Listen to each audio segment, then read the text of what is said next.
Assalamualaikum warahmatullahi wabarakatuh. Perkenalkan, nama saya Dian Permatasari. Di sini saya akan menjelaskan mengenai pendekatan psikodinamika, mulai dari biografi tokoh penemu, pribadi yang sehat dan pribadi yang bermasalah, tujuan konselingnya, peran konselor dan juga peran konseli, serta teknik yang digunakan dalam pendekatan ini. Kemudian, saya juga akan menjelaskan terkait kritik dari pendekatan psikodinamika atau psikoanalisis. Yuk, mari kita simak videonya. Sigmund Freud, atau yang lebih dikenal sebagai Bapak Psikoanalisis, lahir pada tanggal 6 Mei 1856 di Freiburg, Moravia, yang terletak di kerajaan Austria yang sekarang berganti nama menjadi Republik Ceko. Sigmund Freud merupakan anak dari Jacob Freud dan Amalia Nathanson. Sejak kecil, Freud sudah menunjukkan potensi besar sebagai ilmuwan.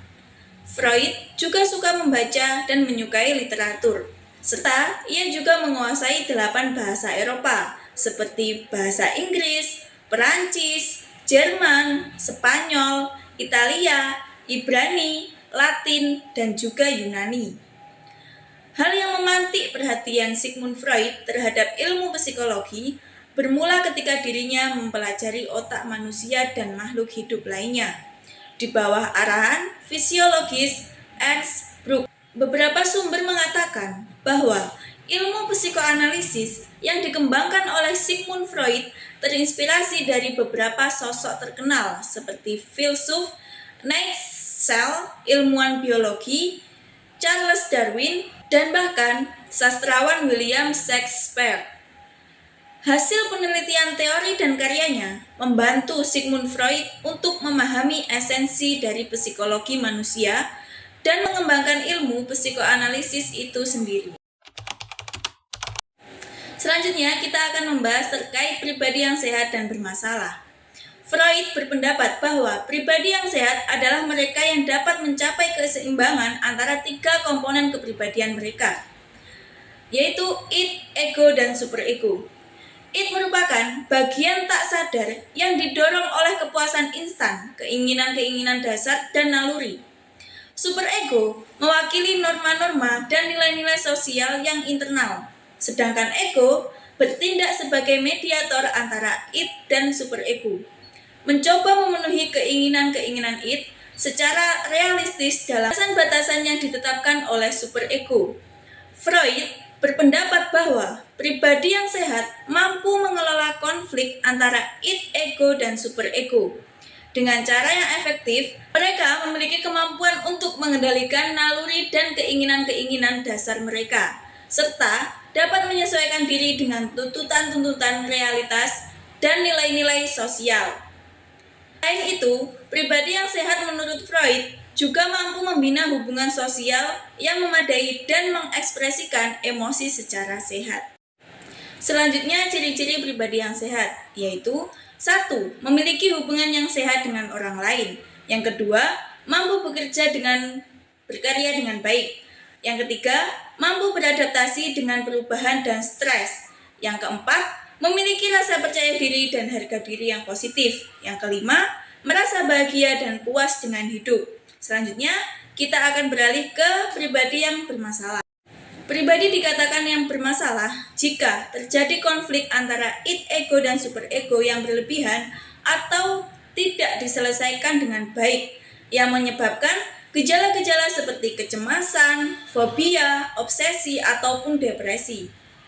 Freud juga menekankan pentingnya seksualitas dalam pengembangan kepribadian. Konflik seksual yang tidak terpecahkan atau perasaan bersalah terkait seksualitas dapat menyebabkan masalah dalam kepribadian. Pribadi yang tidak sehat memiliki ciri-ciri antara lain mengalami kecemasan, depresi, atau gangguan mental lainnya yang memiliki hubungan yang tidak sehat dengan orang lain, kesulitan bekerja dan berkarya, kesulitan beradaptasi dengan perubahan dan stres, memiliki rasa percaya diri dan harga diri yang rendah. Kemudian, merasa tidak bahagia dan tidak puas dengan hidup. Misalnya, konflik antara dorongan seksual dan nilai-nilai moral yang diajarkan oleh lingkungan dapat menyebabkan kecemasan dan gangguan emosional. Tujuan konseling yang pertama yaitu membawa ke alam bawah sadar pengalaman dan konflik yang tidak disadari.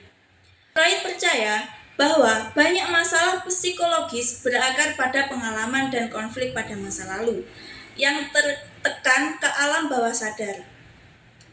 Konseling psikoanalisis membantu klien untuk mengidentifikasi dan memahami pengalaman dan konflik ini, sehingga mereka dapat membuat keputusan yang lebih rasional dan mengendalikan impuls mereka dengan lebih baik.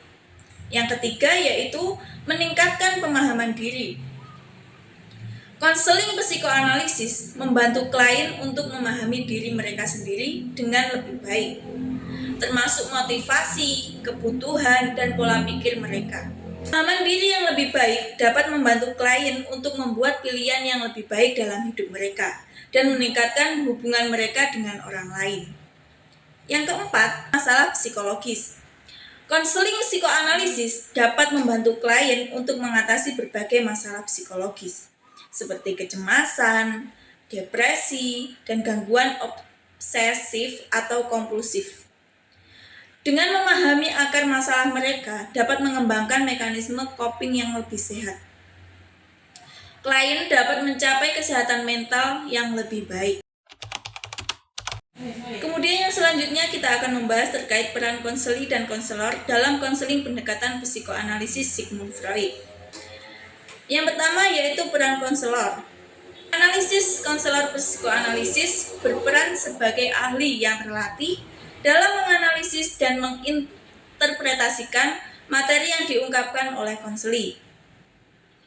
Mereka menggunakan pengetahuan dan pemahaman konflik dan makna yang tersembunyi di dalam pikiran bawah sadar konseli. Yang kedua, menciptakan lingkungan aman. Konselor bertanggung jawab untuk menciptakan lingkungan terapeutik yang aman dan mendukung. Mereka menciptakan hubungan terapeutik yang kuat dengan konseli, yang memungkinkan konseli merasa nyaman untuk berbicara dan menjelajahi materi yang sensitif dan pribadi. Yang ketiga, menggunakan teknik interpretasi. Konselor psikoanalisis menggunakan teknik interpretasi untuk membantu konseli memahami konflik-konflik yang mendasar untuk memperoleh wawasan baru tentang diri mereka sendiri dan mengatasi masalah psikologis. Interpretasi ini melibatkan hubungan makna tersembunyi dalam ucapan, mimpi, dan asosiasi bebas konseli dengan konflik psikologis yang mendasarinya. Keempat, yaitu memfasilitasi pemahaman diri konselor, membantu konseli memperoleh pemahaman yang lebih dalam tentang diri mereka sendiri. Mereka membantu konseli menggali dan mengungkapkan pikiran, perasaan, dan pengalaman yang tersembunyi di dalam pikiran bawah sadar, sehingga konseli dapat mengenali pola-pola dan motivasi yang mendasari perilaku mereka. Selanjutnya, peran konseli. Yang pertama, berbicara secara bebas. Konseli diharapkan untuk berbicara secara bebas dan terbuka dalam sesi konseling. Mereka diundang untuk mengungkapkan pikiran, perasaan, dan pengalaman mereka tanpa sensor atau penilaian. Dalam konseling psikoanalisis, konseli diajak untuk menggunakan teknik asosiasi bebas, di mana mereka mengungkapkan apapun yang muncul dalam pikiran mereka tanpa adanya penyaringan. Yang kedua, menggali pikiran bawah sadar. Konseli berperan dalam menggali dan menjelajahi pikiran, perasaan, dan pengalaman yang tersembunyi di dalam pikiran bawah sadar mereka sendiri. Mereka diajak untuk merenungkan mimpi, asosiasi, dan materi yang muncul selama sesi konseling, serta memberikan informasi dan insight kepada konselor. Yang ketiga, menerima interpretasi konseli diharapkan untuk terbuka terhadap interpretasi dan insight yang diberikan oleh konselor. Mereka diberikan kesempatan untuk mempertimbangkan dan memperoleh pemahaman baru tentang konflik mereka melalui interpretasi yang diberikan oleh konselor. Yang keempat, yaitu menghadapi resistensi dan ketidaknyamanan. Konseli mungkin menghadapi resistensi dan tidak kenyamanan dalam mengungkapkan dan menjelajahi materi yang tersembunyi di dalam pikiran bawah sadar mereka. Peran konseli adalah untuk tetap terbuka dan mengatasi resistensi ini dengan dukungan dari konselor. Berikut ini adalah beberapa aspek hubungan terapeutik dalam konseling pendekatan psikoanalisis. Yang pertama, kepercayaan dan kerahasiaan. Hubungan terapeutik yang kuat didasarkan pada kepercayaan antara konselor dan konseli. Konseli harus merasa yakin bahwa informasi yang mereka berikan akan dijaga kerahasiaannya oleh konselor. Ini menciptakan lingkungan yang aman bagi konseli untuk berbicara secara terbuka dan jujur tentang pikiran, perasaan, dan pengalaman mereka. Yang kedua yaitu empati dan pemahaman konselor harus memiliki kemampuan untuk memahami dan mengidentifikasi dengan perasaan dan pengalaman konseli. Mereka harus mampu menggali dan memahami perspektif konseli, serta memberikan dukungan emosional yang mendalam. Empati konselor memainkan peran penting dalam membangun hubungan terapeutik yang kuat. Yang ketiga yaitu transference. Konsep transference adalah fenomena di mana konseli mengalihkan perasaan, harapan, dan pola hubungan dari masa lalu mereka ke konselor. Dalam konseling psikoanalisis, transference dianggap sebagai bagian penting dari proses terapeutik. Konselor harus peka terhadap transference dan mampu mengidentifikasi dan menginterpretasikan perasaan dan pola hubungan yang muncul. Selanjutnya kita akan membahas teknik-teknik dalam konseling pendekatan psikoanalisis Sigmund Freud. Yang pertama ada analisis mimpi.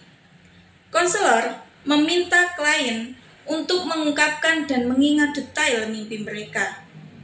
Mimpi dianggap sebagai gerbang ke alam bawah sadar dan analisis mimpi membantu mengungkapkan simbolisme dan makna yang tersembunyi di balik mimpi.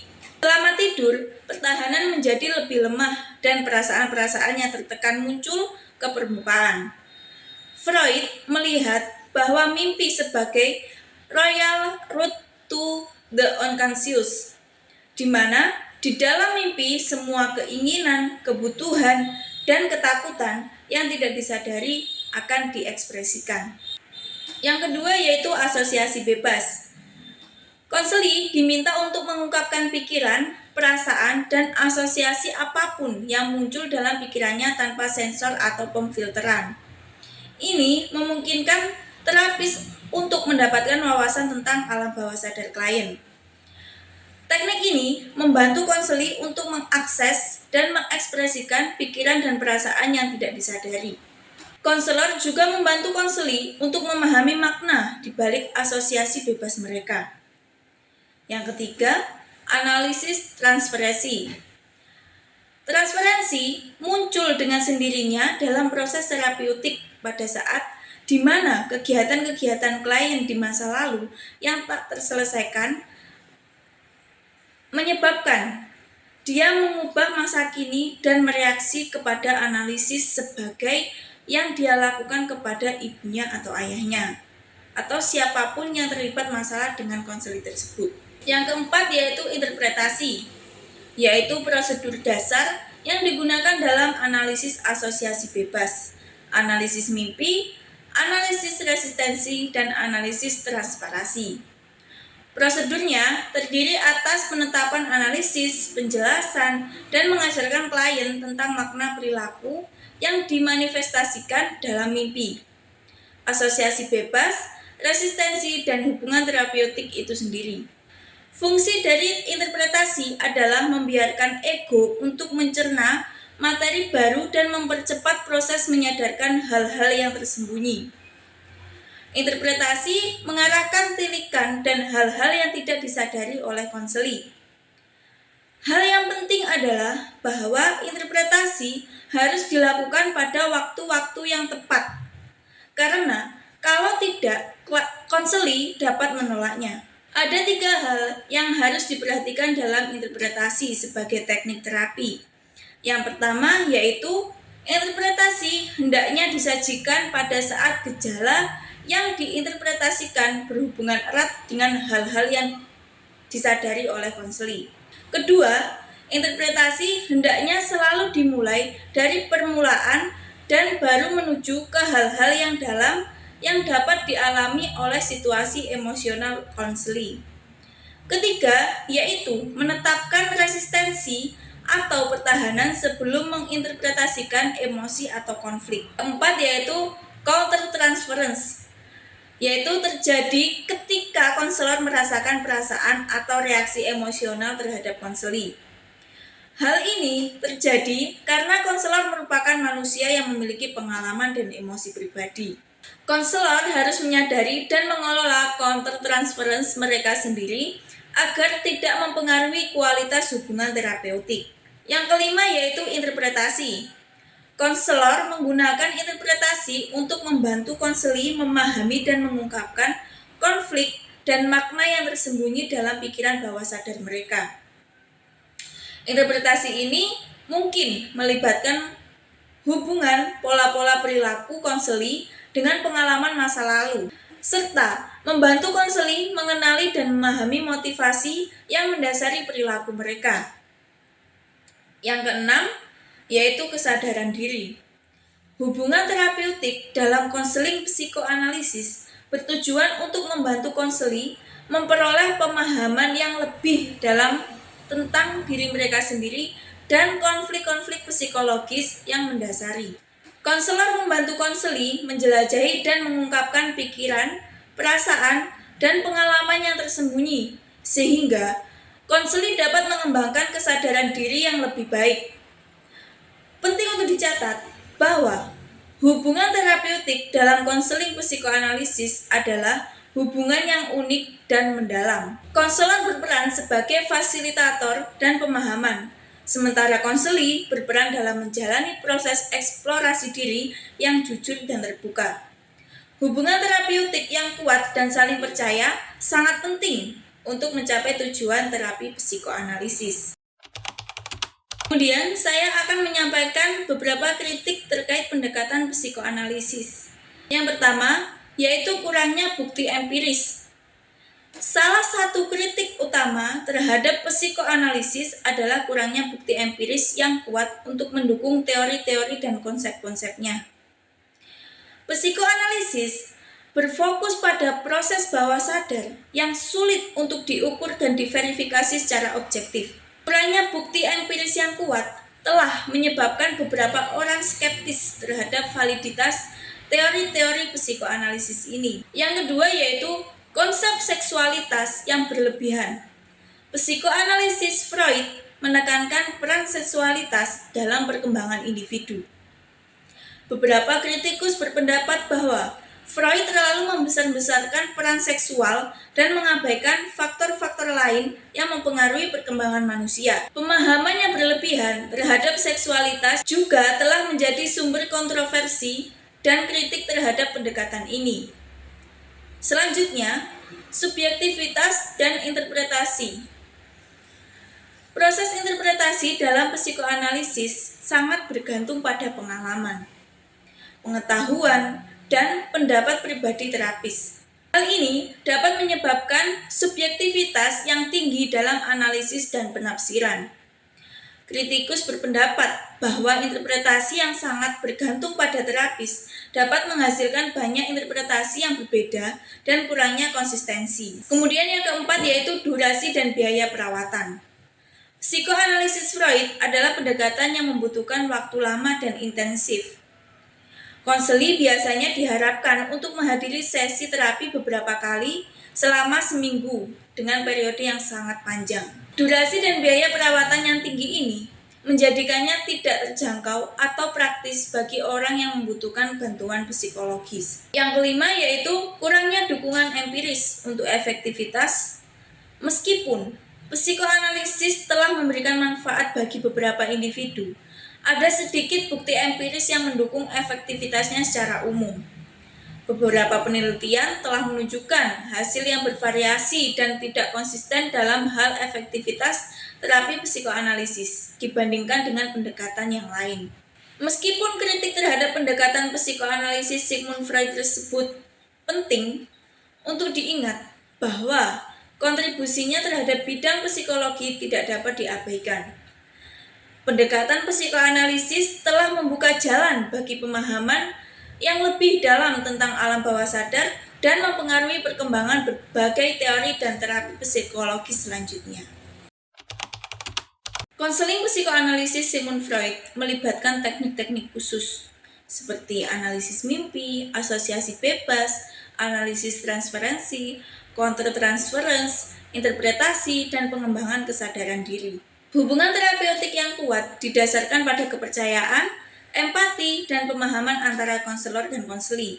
Sangat penting dalam mencapai tujuan terapi psikoanalisis. Meskipun pendekatan psikoanalisis Freud telah memberikan kontribusi besar terhadap pemahaman alam bawah sadar dan perkembangan teori psikologis, terdapat kritik terhadap pendekatan ini terkait dengan kurangnya dukungan empiris, subjektivitas interpretasi terapis, durasi dan biaya perawatan yang tinggi, serta pemahaman yang berlebihan terhadap seksualitas.